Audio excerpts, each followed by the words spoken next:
Olá, está começando mais um Painel Brasil e eu recebo o deputado Paulo Pimenta, ele é do PT do Rio Grande do Sul. E ele vem falar sobre a cassação feita pelo Supremo Tribunal Federal do diploma de jornalista. Ele que também é jornalista e vem falar a respeito da PEC 386 de 2009, que restitui a exigência do diploma. É isso mesmo, né, deputado? Exatamente, né? Na realidade, eu inclusive tive a oportunidade de acompanhar o julgamento, né? Fui o único deputado presente no julgamento. E já naquele dia mesmo nós iniciamos já, né, a reação, digamos assim. Em primeiro lugar, porque eu considero que houve um grande equívoco na decisão do Supremo Tribunal Federal, a partir do voto do ministro Gilmar Mendes, né, que acabou criando uma tese, do meu ponto de vista, que é insustentável, né? E também acho que já era um direito adquirido, né? O que acontece? A Constituição Federal, no seu artigo 220, ela estabelece que no Brasil não haverá lei que limite, crie restrição ou embaraço à liberdade de expressão ou à liberdade de informação jornalística. E esse artigo 220 foi, até hoje, lido como uma trincheira à censura. Ele foi incluído pelo Constituinte em 88 para que o país tivesse uma garantia constitucional de que nós não voltaríamos mais a ter um cenário semelhante àquele do período ditatorial do que nós estávamos saindo. Uhum. Ninguém nunca entendeu que o artigo 220 pudesse ser interpretado da forma como Gilmar Mendes interpretou. Porque o que ele fez? Ele considerou que exigir o diploma para o exercício da atividade profissional se constitui num embaraço, se constitui numa restrição. A quem o senhor acha que interessa ou interessou essa mudança na exigência do diploma? Eu acredito que existem três causas principais. Primeiro, uma deconcepção mesmo, né? Que é aquela que orienta o voto do ministro relator, do ministro Gilmar Mendes, né? Onde ele confunde, do meu ponto de vista, dois conceitos. A liberdade de expressão, a liberdade de informação jornalística com o exercício da atividade profissional, que é regrada por lei. A própria Constituição define isso no seu artigo 5º. Em segundo lugar, existe aí um aspecto claramente de natureza econômica e comercial, né? Os grandes veículos de comunicação, eles, há muito tempo, sustentam uma tese de que a regulação, né, a preparação do profissional para trabalhar nesse mercado deva ser a critério de cada empresa. Né? A partir do momento que você diz que qualquer um é jornalista, não há mais o registro, você também transforma a sociedade como um todo num exército permanente de reserva. Consequentemente, as questões de natureza salarial, de piso, de conquistas sindicais, todas vão embora junto. Então, há aí um elemento claro, né, de tornar o jornalista um profissional subserviente ao patrão. Ele só é jornalista quando ele tem um contrato, ele deixa de ter o registro. Mas né? se ele, de repente, não tiver um ganho suficiente, ele vai ficar defasado muito rapidamente. Perfeitamente, mas é uma relação de enxergar a informação como uma mercadoria. Né? E o terceiro aspecto, né, é uma questão de natureza, digamos assim, conceitual a respeito desse período histórico que nós vivemos. Porque há por trás disso também uma intenção de desregulamentar as relações de trabalho. Né? Quer dizer, cada vez mais você estabelecer e jogar para o mercado a regulagem dessas relações. Então, o ministro Gilmar Mendes mesmo já introduziu no seu voto uma compreensão. Por exemplo, ele afirma que professor de educação física não precisa de diploma de nível superior, né? Já está a pauta para ser julgado a ilegalidade da Ordem dos Músicos do Brasil, né? Já tem uma discussão para não haver mais o reconhecimento da profissão de sociólogo, antropólogo, cientista social, né? Então, vai haver um processo de desregulamentação. Ele mesmo, o que diz Gilmar Mendes? Olha, Eu entendo que existe a necessidade de diploma de nível superior para engenharias, ciências médicas e direito. É isso que ele diz, né? E isto faz parte de uma visão da forma como se organiza as relações de trabalho no mundo atual. Agora, o Brasil está indo na contramão do mundo porque nós acabamos de assistir uma crise da economia mundial, né? Onde todos esses conceitos do neoliberalismo foram pulverizados, né? Do livre mercado, da autorregulação. E aí nós viemos trazendo uma tese de mudança das relações de trabalho exatamente na contramão daquilo que o mundo está enxergando. Há necessidade de haver uma resistência, né? Nós estamos com esta PEC 386 protocolada. Nós temos hoje um trabalho muito forte com as faculdades de comunicação de todo o país, com a Federação Nacional dos Jornalistas, né? A OAB está junto conosco, a Associação Brasileira de Imprensa, a ABI, e todos, né, eu diria assim que no primeiro momento ficaram até com uma certa perplexidade, né? Porque a partir do momento que você desregulamenta da forma como foi desregulamentado, você permite que qualquer pessoa, qualquer um, se declare jornalista, né? Nós já temos casos de pessoas que conseguiram o registro junto ao Ministério do Trabalho e que no lugar da assinatura, né, está ali, como se diz, por extenso, só digital.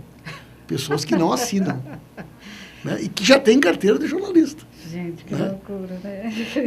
Então, é um cenário realmente muito grave, muito preocupante, né? Nós estamos, né, muito, digamos assim, cautelosos com relação à própria repercussão que isso poderá ter para as outras profissões. Você imagina os milhares de estudantes de jornalismo? É isso que eu estava pensando. A pessoa vai ficar totalmente desestimulada porque não vai ser valorizado, né? É uma situação totalmente estranha, porque a Câmara e o Senado acabaram de regulamentar, por exemplo, a profissão de motoboy. Pois é. Né? Onde você estabelece ali exigências. E agora, né? são os flanelinhas também. Flanelinhas, né?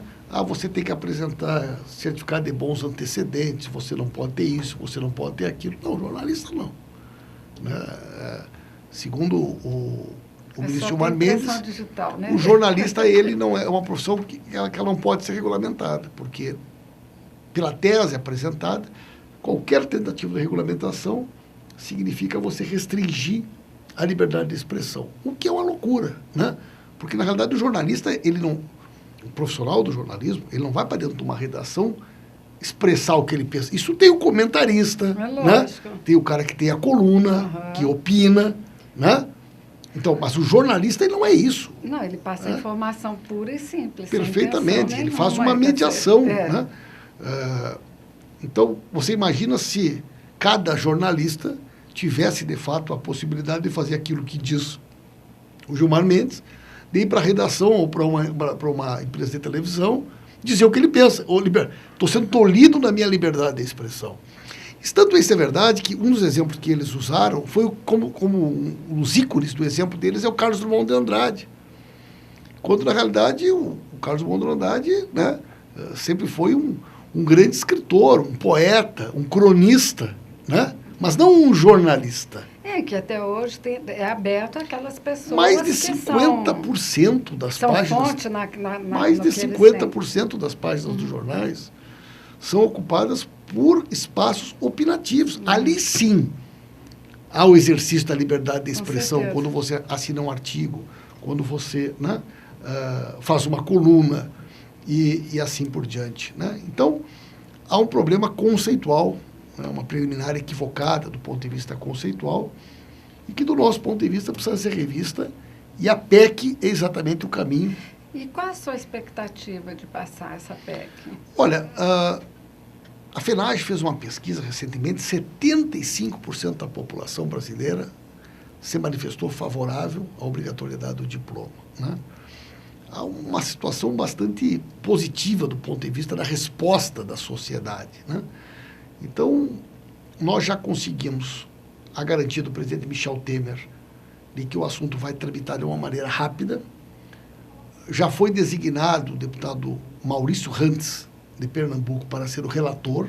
Certo. Então, logo seja dado o relatório na Comissão de Constituição e Justiça, que analisa o que nós chamamos de admissibilidade, né, que é a constitucionalidade. Ela imediatamente vai para uma comissão especial e dali já vai ao plenário, né? Então, me parece que o nosso objetivo, que é fazer com que esse tema entre na pauta ainda desse semestre, ele é perfeitamente alcançável. Tá, então, entrando na pauta, o senhor acredita que até o próximo ano a gente já tenha isso aprovado? Nós queremos ter esse assunto resolvido até metade do ano que vem, né? Sob pena da gente não só ter mais dificuldade para mobilizar, como também assistir, né, uma escalada da desregulamentação de outras profissões. Deixa eu lhe fazer uma pergunta. Existe dentro do Congresso pessoas contrárias a essa regulamentação? Olha, esse é um tema muito delicado, né? Por quê? Porque a própria Constituição Federal, ela veda a possibilidade de parlamentares serem proprietários de concessões de empresas de rádio e de televisão. No entanto, este tema nunca foi devidamente regulado ou fiscalizado pelo Ministério Público Federal. O Transparência Brasil tem dito que nós temos cerca de 160 parlamentares entre o Senado, Câmara Federal e câmaras de vereadores das capitais, proprietários de empresas de rádio e televisão. Acaba tendo um conflito de interesse, né, nessas relações. E, evidentemente, também tem pessoas que são profissionais que vieram de grandes grupos de comunicação e assim por diante. Eu creio que o tema será, em um determinado momento, objeto ainda de bastante polêmica e de bastante discussão. Vai depender muito de nós, jornalistas, fazer o nosso trabalho para que isso ocorra. Sabe que quando a gente antes começou a coletar as assinaturas para a PEC, né, até teve uma certa resistência. Alguns diziam, não quero me incomodar com o Gilmar Mendes, né?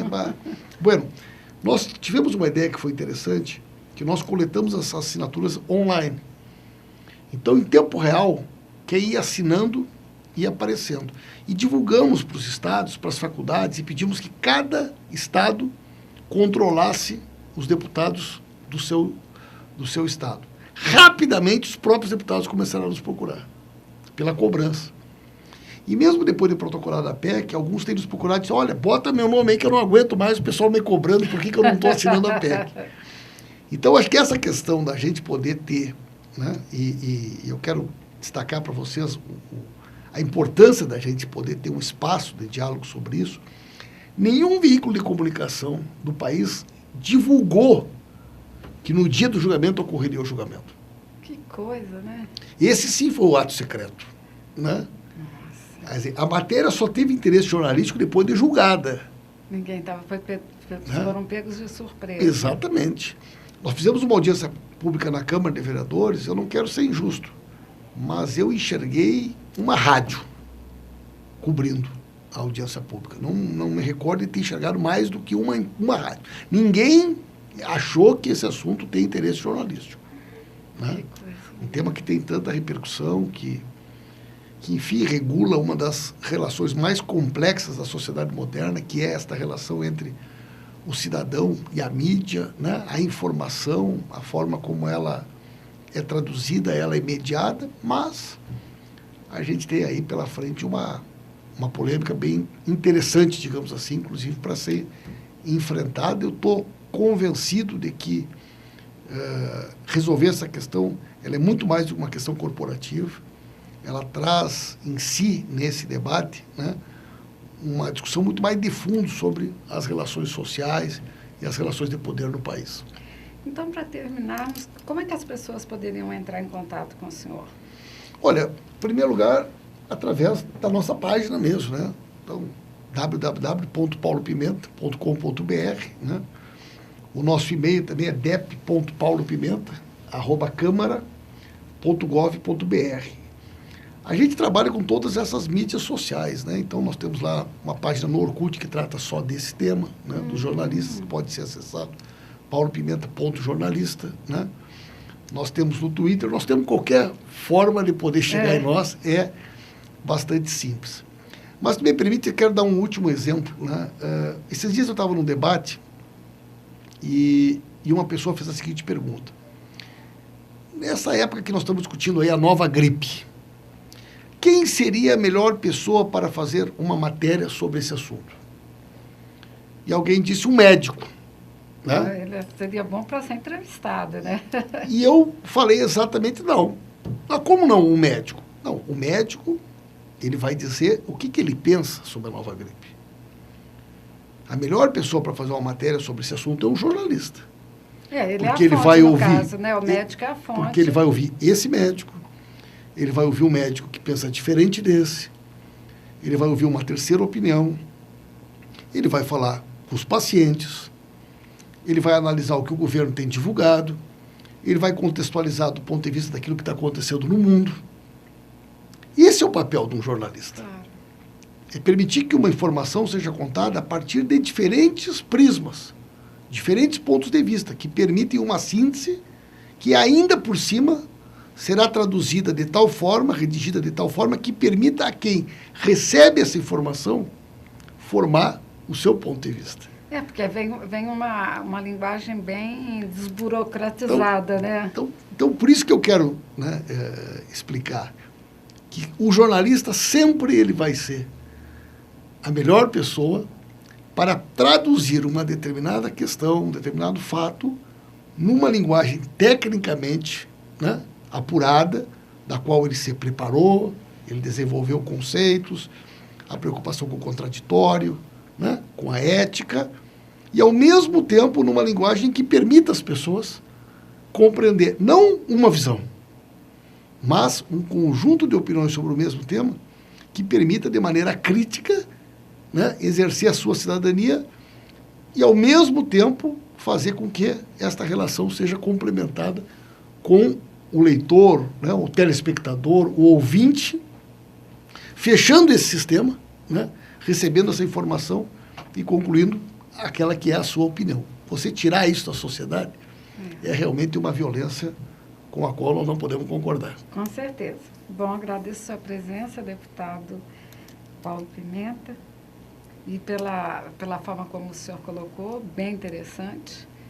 E as pessoas nunca podem confundir o que é fonte e o que é o jornalista. Lógico que no caso que o senhor colocou, o médico ou o político ou quem quer que seja é a fonte. Exatamente. Agora, cabe ao jornalista decodificar essa informação e que ela seja de tal forma colocada que todas as pessoas, independente dela ter o primário, dela ter o curso superior, ela possa entender a informação. Muito grata.